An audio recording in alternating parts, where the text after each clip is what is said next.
The dust settled as the sun dipped low over the Wyoming plains. Another pickup truck pulled into the gravel parking lot of the small-town diner where Ellie had worked since high school. She barely looked up from her table as the bell above the door jingled, a sound she'd heard so often it barely registered. To her, cowboys came and went like the wind.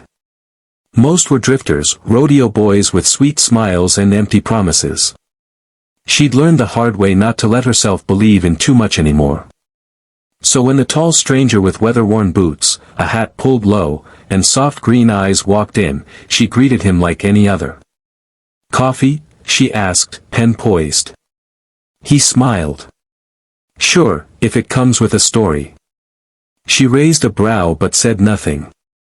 Ellie didn't talk much these days, not since her father passed, leaving her with the burden of a failing ranch and a life that felt like it was crumbling in slow motion.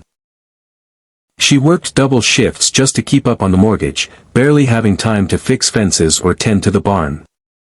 Her younger brother had left for college, and her mother had grown distant, drowning her grief in old photo albums and forgotten memories. The cowboy came in every day that week.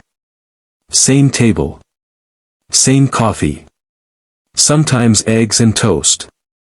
He never pushed for conversation, but something about his presence made her feel a little less alone. His name was Jack.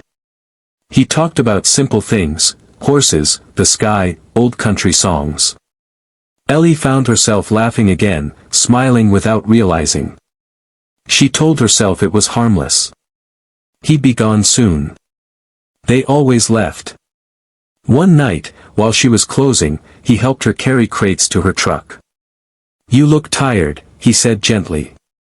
"I am. Why don't you let someone help you?" She hesitated. "Because people leave." Jack looked at her for a long time, his expression unreadable. "I won't." She laughed bitterly. "You will. You all do." He didn't argue. Just tipped his hat and walked away. The next morning, he didn't show. Or the day after. A week passed. Ellie told herself she wasn't surprised. Another cowboy passing through. Another temporary comfort. But her chest felt heavier somehow, the days longer. The silence of the ranch more echoing than ever.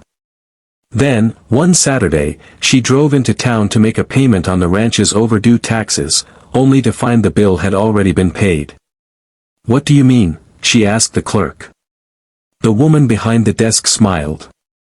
"New owner covered it." "New owner?" The clerk handed her a folder.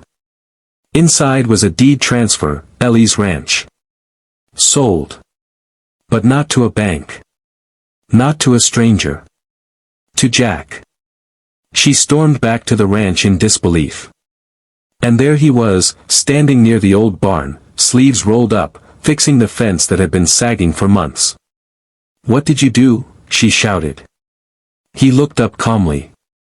"What needed to be done?" "You bought my ranch." "No," he said. "I saved it. I didn't ask you to." "You didn't have to."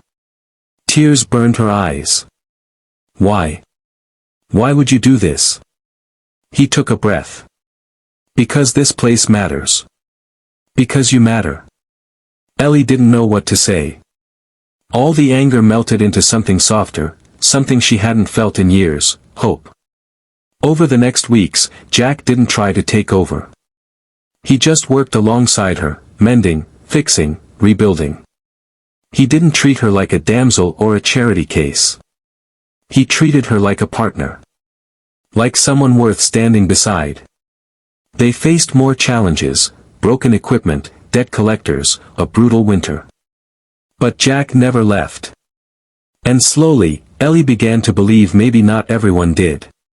One morning in spring, she woke to find a new sign at the edge of the property, Ellie and Jack Sunrise Ranch. She stared at it, tears in her eyes. He came up behind her, arms gentle around her waist.